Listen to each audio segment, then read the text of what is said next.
찬송가 542장 구주 예수 의지함이 함께 찬송하심으로 9월 16일 새벽 예배 시작하겠습니다. 구주 예수 의지함이 심히 기쁜 일일세 영생 허락 받았으니 의심 아주 없도다.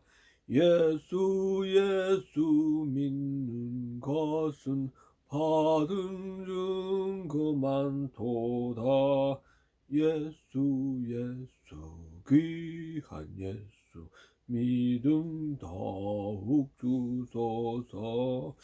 구주 예수 의지함이 심히 기쁜 일일세 주를 믿는 나의 마음 그의 피에 적시네. 예수 믿는 것은 받은 증거 많도다. 예수 귀한 예수 믿음 더욱 주소서. 구주 예수 의지하여 죄악 벗어버리네. 하니 받고 영생함을 주께 모두 얻었네. 예수 믿는 것은 바른 증거 많도다. 예수 귀한 예수 믿음 더욱 주소서. 구주 예수 의지하여 구원함을 얻었네. 영원 무궁 지나도록 주여 함께 하소서. 예수 믿는 것은 받은 증거 많도다. 예수 귀한 예수 믿음 더욱 주소서. 아멘.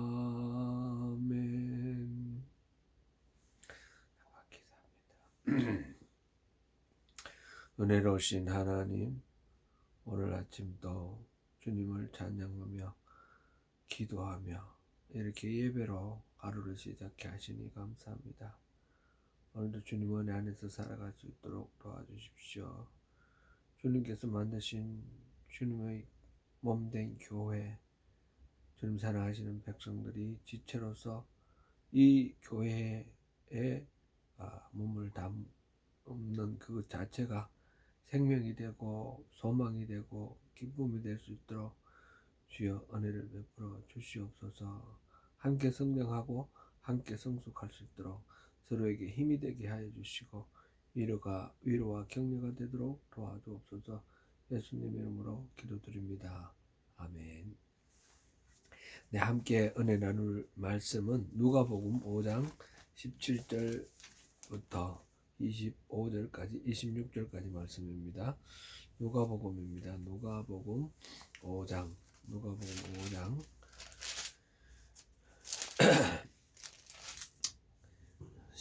17절부터 26절까지 함께 봉독하시겠습니다. 하루는 가르치실 때에 갈릴리의 각 마을과 유대와 예루살렘에서 온 바리새인과 율법 교사들이 앉았는데 병을 고치는 주의 능력이 예수와 함께 하더라. 한 중풍병자를 사람들이 침상에 메고 와서 예수 앞에 들여놓고자 하였으나 무리 때문에 메고 들어갈 길을 얻지 못한지라. 지붕에 올라가 기와를 벗기고 병자를 침상째 무리 가운데로 예수님 앞에 달아내리니 예수께서 그들의 믿음을 보시고 이르시되 이 사람아 내 죄 사함을 받았느니라 하시니 서기관과 바리새인들이 생각하여 이르되 이 신성 모독하는 자가 누구냐?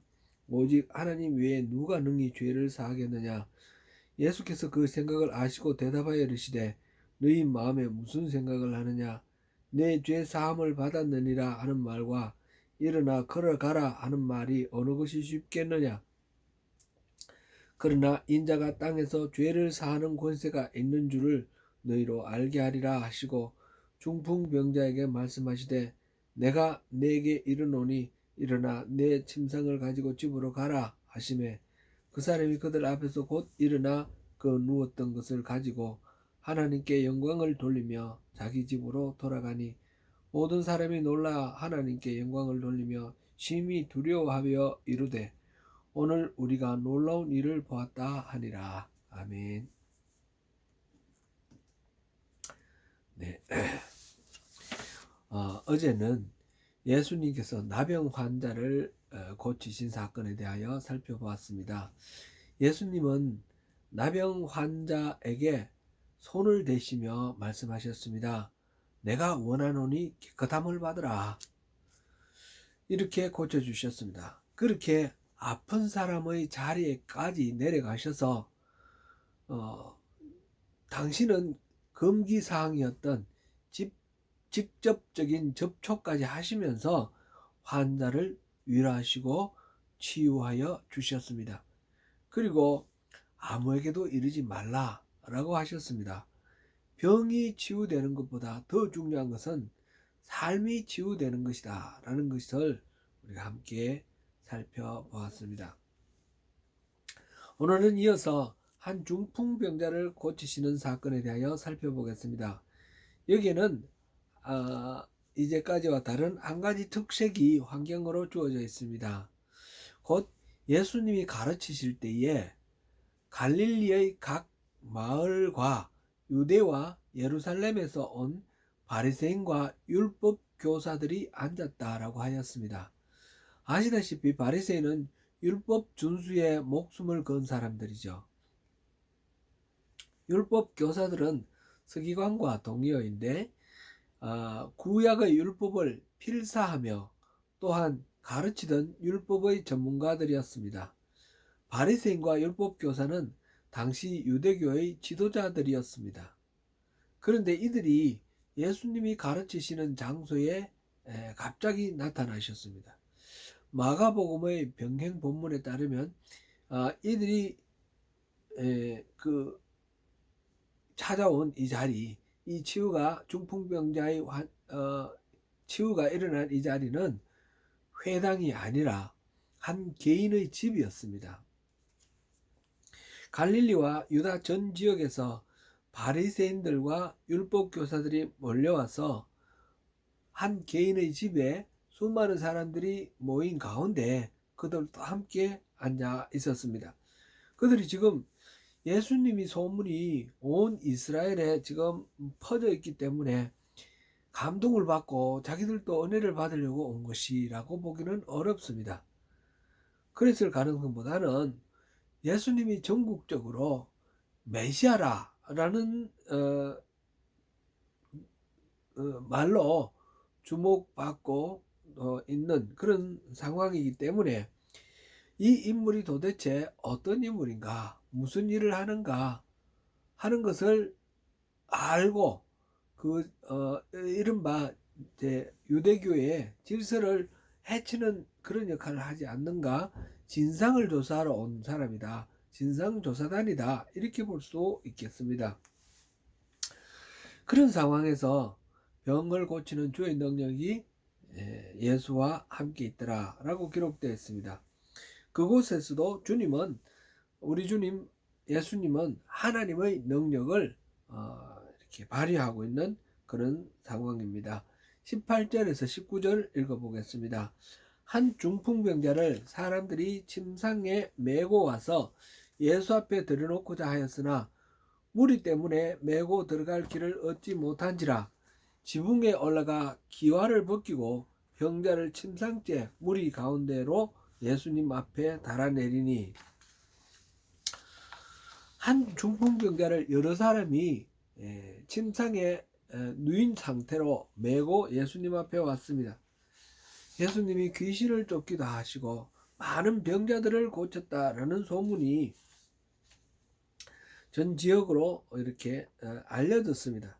그래서 이 중풍병자도 예수님께 가면 모든 것들이 다 해결되고 병이 나을 것이다 라는 믿음을 가지고 예수님께 왔습니다. 그럴 때에 사람들이 침상을 들고 왔다 했습니다. 마가복음에서는 네 사람이라고 이렇게 되어 있는데 또 같이 온 사람들도 있을 테니까 여러 사람들이 함께 지금 침상을 들고 앞뒤로 이렇게 해서 서로 도우면서 예수님 앞으로 나왔습니다. 그런데 막상 와보니 한 사람의 집에 수많은 사람들이 와 있습니다. 방 안에도 있고 마당에도 있고 있습니다. 가까이 예수님 앞에 가서 이 환자를 보이고 예수님께 고쳐달라 해야 될 텐데 가까이 갈 수가 없습니다. 사람의 벽이 장애가 되어 있습니다. 그래서 이 사람들은 지붕으로 올라가 지붕을 기와를 걷어내고 지붕을 뜯고 그 가운데로 짐상을 달아내렸다 이렇게 되어 있습니다. 이건 참 상상하기 쉽지 않은 그런 돌발 행동입니다. 어떻게 보면 굉장히 무리하고 무지막지한 그런 행동이죠. 예수님이 조용히 강론하고 계신 그 자리 한번 상상해 보십시오. 갑자기 천정이 우당탕 퉁탕 소리가 나고 부스러기들이 우르르 떨어지고 완전히 이 상황은 예수님께서 강론하시는 그 상황을 망치는 그런 방해꾼 같은 행동이 아닙니까? 사람들이 얼마나 황당해 했을까요? 거기다가 지붕을 뜯다니. 그리고 거기서 사람을 달아내리고 있습니다. 발 디딜 틈 없이 빽빽하게 많은 사람들이 앉아 있는데 그 위로 침상을 내리고 있다라는 것이죠. 완전히 아수라장이 되었을 것입니다. 왜 그랬을까요? 다른 문제들이 예상되는 문제들이 많이 있겠지만 그것은 나중에 감당하기로 하고 우선 이 병자를 어떻게든 예수님 앞에 데리고 가서 이 병자를 놔야 되겠다. 병을 고침을 받아야 되겠다 하는 그런 절박함과 결연함이 드러나는 그런 상황이라 볼 수 있습니다. 예수님 앞에 가기만 하면 나을 수 있다는 확고한 믿음이 있었기에 그런 행동을 했을 것입니다. 장애물이 나타날 때 포기하지 않고 끝까지 앞으로 나아가는 이 불굴의 의지가 참으로 대단해 보입니다. 이 광경을 본 예수님도 이 환자를 데리고 온 친구 또는 가족들 그들에 대해서 감동을 하신 것 같습니다. 20절 함께 보시겠습니다. 예수께서 그들의 믿음을 보시고 이르시되 이 사람아 내 죄사함을 받았느니라 하시니 예수님은 그들의 믿음을 보셨습니다. 주님은 외모보다 중심을 보시는 분입니다. 겉으로 드러나는 일의 결과는 방해가 되고 아수라장이 되는 그런 상황이었지만 그 속에 감추어져 있는 동기, 이 병자를 꼭 낫게 해야 되겠다는 그 사랑과 소망과 그런 믿음, 이런 것들을 예수님께서 주목하셨습니다. 온갖 장애물을 넘어서서 주님 앞으로 그를 데리고 온 것이 그만큼 그 사람들이 그를 사랑했다는 것이며 예수님께 데리고 가면 반드시 나을 것이라는 소망을 가졌다는 표시이기도 하고요. 예수님을 그만큼 믿었다는 신뢰의 표시이기도 합니다. 예수님은 그들의 믿음을 보시고 중풍병자에게 죄사함을 선포하셨습니다. 여기서 주목할 것은 두 가지입니다.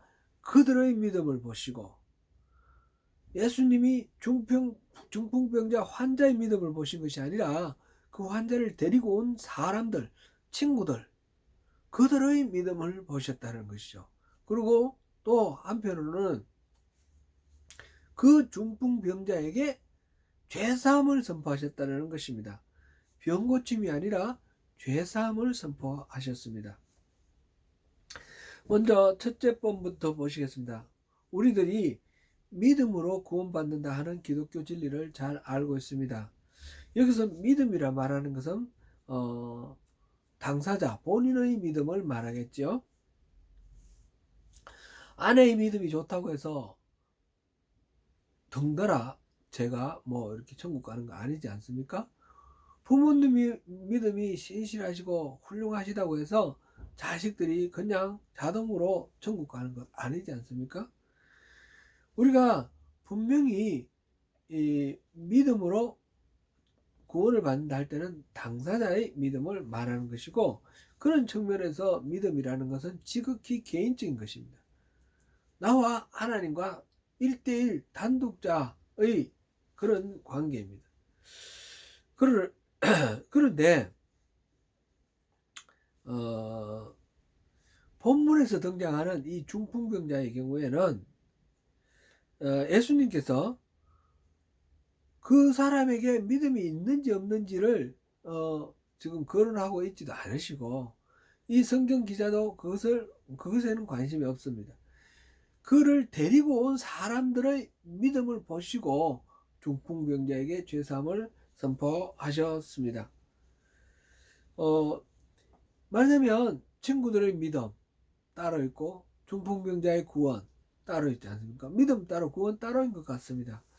여기서 우리는 믿음과 구원의 공식이 지나치게 개인적인 차원으로 머물러 있지 않았었나 하는 그런 우리가 생각을 반성을 하게 됩니다. 지금 이 말씀의 주인공이 바로 예수님 자신이기 때문에 예수님이 지금 오류를 범한다라고 볼 수는 없지 않습니까? 예수님이 하시는 이 일을 통해서 우리가 생각하고 있는 그 기존의 생각, 교리, 틀에 박힌 생각, 이런 것이 예수님의 말씀과 일치하지 않다면 그거를 되돌아보고 반성하는 것이 마땅하겠지요. 곧 믿음이 아무리 개인적이라 해도 누구나 전도의 도움 없이, 누군가의 그 안내 없이 믿음을 갖는 것은 지극히 어려운 일입니다. 믿음 좋은 부모를 둔 자녀들이 좋은 믿음을 갖기가 쉽습니다. 이렇게 신실한 믿음은 서로 다른 사람에게 영향을 미친다라는 것, 이것은 우리가 인정을 해야 되겠고, 그렇게 믿음이 좋은 공동체 안에서 우리가 신앙을 갖게 되고 또 신앙생활을 든든하게 해나갈 수 있다는 측면에서 믿음은 공동체성이 있다라는 사실을 우리가 꼭 기억해야 되겠습니다.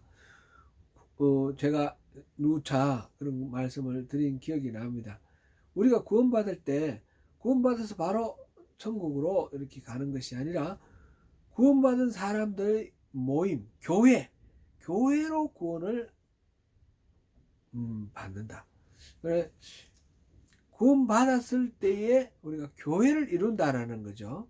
교회를 이루고 그 교회가 하나님의 몸이 되어서 하나님 뜻을 이 땅에 실현하는 그런 역할을 감당을 하는 것입니다. 개인이 아니라 교회 공동체가. 그래서 믿음의 이 공동체성을 우리가 중요하게 생각해야 하는 것입니다. 물론 중풍병자의 친구들이 그 병자를 데리고 예수님 앞에 올 때 그 병자도 동의를 하였을 것입니다. 어쩌면 그가 더 간절히 바라고 친구들이나 가족들에게 나를 좀 데려가 달라라고 말을 했을 가능성도 있습니다. 그러므로 구원받는 당사자의 믿음이 전혀 상관없이 그가 구원을 받았다 이렇게 말하는 것은 아닙니다. 그러나 여기서 예수님이 분명히 주목하신 것은 그 당사자의 믿음이 아니라 데려온 사람들의 믿음을 보시고 그 당사자의 죄사함을 선포하셨다라는 것이죠. 개인의 믿음의 고백을 우리가 강조하다가 너무 많이 지나치게 강조하다가 보면 믿음의 공동체성을 소홀히 할 수도 있는데, 그러지 않고 이 공동체성을 주목하자라는 그런 장면에서 오늘 본문을 또 깊이 생각하면 좋겠습니다. 누군가가 강권해서 마지못해서 교회에 나와서 신앙생활을 하게 되는 그런 사례들 많이 보지 않습니까? 저희 경우도 그랬습니다. 처음에는 형님 체면 세워드리려고 그렇게 교회에 나가드렸죠.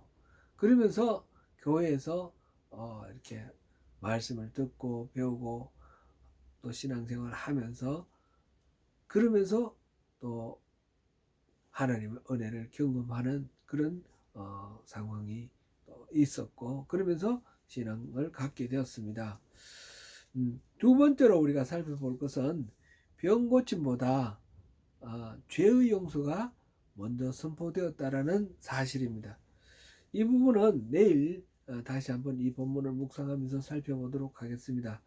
사랑하는 성도 여러분, 오늘 살펴본 내용 가운데 믿음의 공동체성에 대해서 우리가 각별히 기억하고 묵상하시면 좋겠습니다. 신앙생활은 혼자만 하는 것이 결코 아닙니다.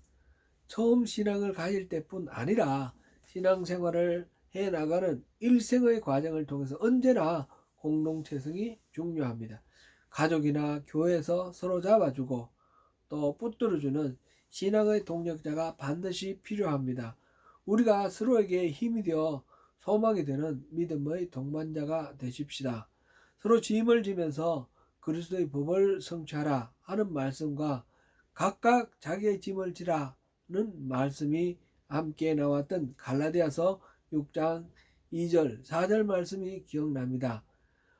신앙은 교회 공동체 안에서 인디펜던트 독립적인 그런 자기 앞가름만 하는 그런 관계로 일어나는 것도 아니고 디펜던트 의존적인 일방적으로 의존하는 그런 관계로 일어나는 것도 아닙니다.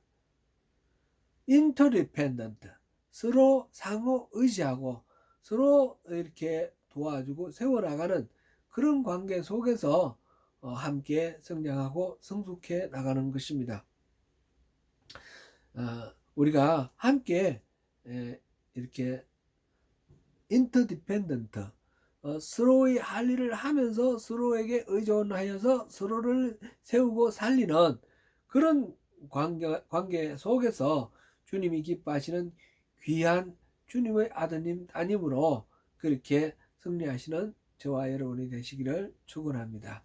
기도하겠습니다. 은혜로우신 하나님, 오늘도 함께 너희 말씀을 묵상하면서 하나님의 백성으로 살아가는 삶에 대해서 생각할 수 있도록 도와주셔서 감사합니다. 오늘 특별히 한 중풍병자의 치유에 관련해서 친구들 또는 가족들 4사람이 침상으로 그를 데리고 와서 지붕을 뚫고 예수님 앞에 달아내려서 치유받는 그 장면에 대해서 우리가 살펴보았습니다. 무엇보다도 하나님 우리 주님께서 중풍병자를 데리고 온 그 사람들 그들을 주목하시고 그들의 믿음을 보시고 중풍병자의 그 죄사함을 선포하셨습니다. 나의 믿음, 나의 그 신실한 신앙의 모습이 누군가를 살리고 누군가를 치유하고 누군가를 일으키고 누군가를 또 새롭게 하는 그 일에 쓰임을 받으면 좋겠습니다. 하나님, 우리가 서로가 그렇게 각자 자기의 짐을 지면서도 서로의 짐을 져줄 수 있는 그런 아름다운 믿음의 공동체 상호 성장을 함께 이끌어가는 그런 신앙의 동반자로 우리 소명교회를 세워주시고 일으켜 주시기를 간절히 원합니다. 주님, 때로는 우리가 실망할 때도 있고 때로는 실수할 때도 있습니다. 그럴 때마다 아버지 하나님, 우리가 함께 세워져 가기를 원합니다. 함께 살아나기를 원합니다. 주님, 은혜 베풀어 주시고 우리를 내버려 두지 마시고 주님의 그 은혜 안에 꼭 붙들어 메어 주시옵소서. 예수님 이름으로 기도드립니다. 아멘.